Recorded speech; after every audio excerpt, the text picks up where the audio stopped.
Hello, Fish Faithful, and this is Marlins Daily on the Fan Arch Sports Network. I am Kurt Semder, and you know what? What the heck was that yesterday, right? I mean, whew.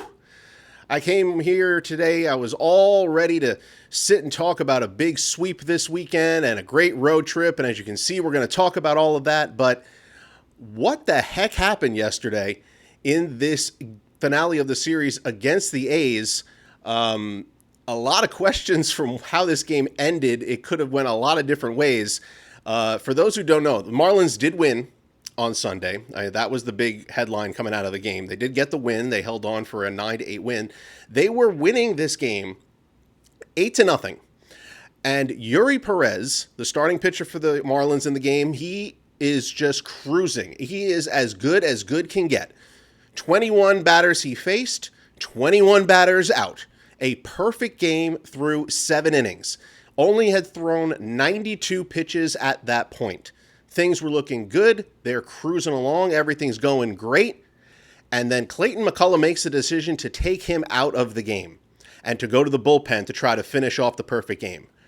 And listen, we can get into a lot of different things here, but this decision, not very popular.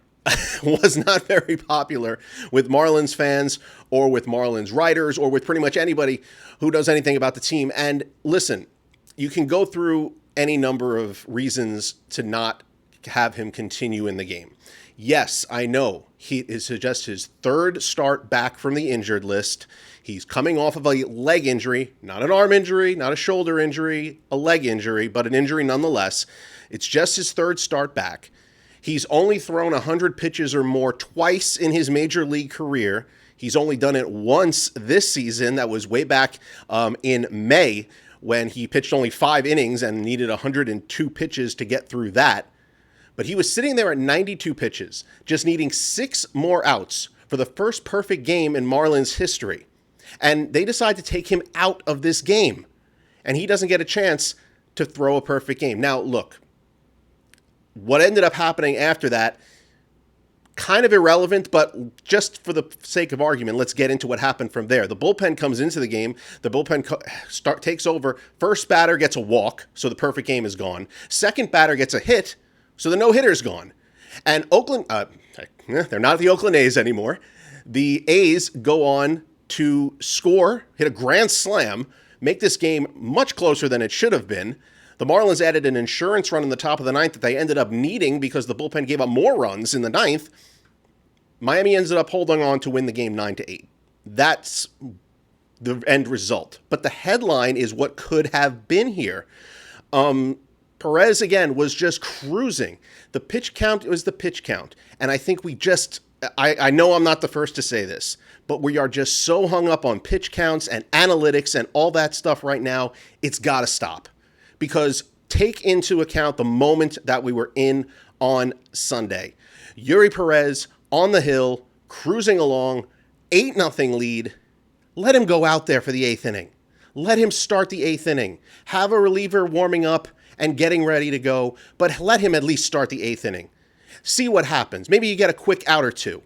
Maybe the first batter goes for a 10-12 pitch at bat and we're having a different conversation. But we never got a chance to find out what would happen because the Marlins, whether it be manager Clayton McCullough or it came from above or whoever made the decision ultimately, decided that no, it wasn't going to happen. And Perez didn't get a chance to pitch a perfect game. And who knows if he'll ever have another chance at a perfect game. But we'll never know any of that because he got taken out of this game in the 7th after 7 innings with just 92 pitches. I don't know what they were thinking. And thankfully, it didn't cost them the game. It almost cost them the game. But thankfully, it didn't cost them this game. And listen, in the grand scheme of things, if the Marlins can keep on winning and continue to keep on playing well, we'll forget pretty much all about this in not too long of an amount of time. But for right now, it could have been a really, really special Sunday for the Marlins and for Yuri Perez. And instead, it's just a 9-8 win to close out a road trip. And I hope that going forward, we see less decisions made on analytics and these sort of things, and more decisions made by the moment and what you actually see with the eye test. Because my eye told me that he was cruising. The A's batters couldn't touch him. I tend to think that he would have had a pretty smooth eighth inning, and then you would have had to have a conversation about the ninth. Maybe they wanted to avoid that altogether, but the point is, it never happened because Perez didn't get a chance at the perfect game. And I feel bad for him. I mean, I feel bad for, him. He had it. He was there. Instead, nothing. Instead, he gets a good win. And again, he pitched 7 perfect innings. That's absolutely nothing to forget. He pitched great. Another great start since coming back off the injured list. But it's a great start that could have been perfect. And it wasn't because a decision was made above him. And I just feel bad for him, and I wish things had kind of ended differently for him in that sense. But let's be positive now, shall we? Because there's a lot to be positive about. And the Marlins swept the A's this weekend, and they did it rather convincingly. Close game on Sunday aside, they thumped them on Friday and on Saturday. I mean, they just tore into them. 6 runs on Friday night in the first inning. That game was over before it started. They just rolled on them. Kyle Stowers had 4 hits on Friday night, 2 home runs. Owen Casey added a home run. Jacob Marcy, who I've been on top of, hit a home run in the first inning. They really, really played well in this game on Friday. Got the big 12-5 win. Got off to a great start in the series. And that just rolled and rolled on into Saturday. More offense, more success at the plate. Liam Hicks continuing his hit streak at that point. Joe Mack hit a home run. Otto Lopez with a home run. He has now more multi-hit games at this point in the season than anyone in Marlins history before. Just an absolutely fantastic season for him. Continues. Kyle Stowers hit yet another home run in this game. And they did it all behind Sandy Alcantara, who just continues to be solid. And this was more than solid. He got to pitch into the 8th inning. Yeah, the 8th inning. Can you believe it? 8 strikeouts, just 1 run given up. His pitch count was about the same as Perez's, but 1 inning more, but he pitched really well. He was very smooth and very solid. As usual with Sandy, the first inning sometimes can be a bit of a struggle, but he managed to get through it unscathed and was able to then cruise from there and just roll. And the Marlins went on to win the game 7-2. But the offense just really, really good stuff. And look, I know it's funny. We were talking about Coors Field being a hitter's ballpark. This minor league park in Sacramento that the A's are calling home. I mean, look, if you watched the game and saw some of these home runs the Marlins hit, some of them were no doubters. Joe Mack's home run on Saturday, both of Kyle Stowers' home runs on Friday night. Stowers' home run on Saturday, anything basically that was hit to left field that looked... Stowers' one looked like a fly ball to left that somehow managed to make it out of the park. But these things are just getting over the fence. Home run's a home run. You play in the park you play in. You do what you got to do with what the situation you're given. And the Marlins took advantage of it because they scored 19 runs through the first 2 games of this thing, 18 runs in the entire series. More than that, actually. They just really rolled on with this series, and they kept the offense going that they had started in Colorado. And I wanted to see that from them, and it really boiled down and continued as they made their way through the road trip and made their way into Sacramento to take on the A's, where, again, they won 3 straight and just continue to roll. They are just doing so well right now, well above 500 and sticking right in the middle of that NL East race. They are right there for the wild card, as we've mentioned before. That's exactly where you want to be, and I don't want to gloss over the performance of Sandy Alcantara, who just, again, was fantastic on Saturday. We mentioned Yuri Perez was near perfect. He was perfect. Just didn't get to go all the way again. I can't get over it, man. I can't get over it. I don't know what they were doing. I'm going to be talking about this all week, I'm telling you. I would love to know what you think about this. Should they have let him go? Should they have let Yuri go for the perfect game? Let me know in the comments what you think. We'll talk about it here on the show as we make our way through this week.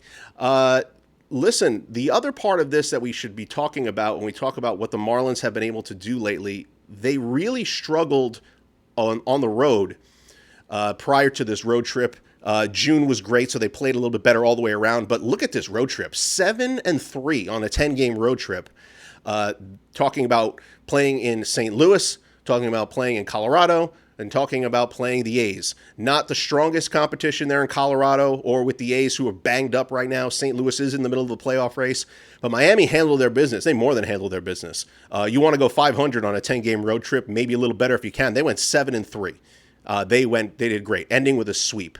And they were just sensational. When you look at the numbers from this series, they scored almost 70 runs. They hit more than 15 home runs in the series alone. They had more than 7 or more hits in all but one game, stole plenty of bases, played good defense. For the most part, it was really, really good. And it was really good, solid baseball all the way around, which is not easy to do when you've got a 3-city, 3-time zone road trip like they had here. But they really, really got it done. It was a very, very impressive performance all the way around. And watching them playing on this road trip, we see it sometimes that road trips kind of bring teams together.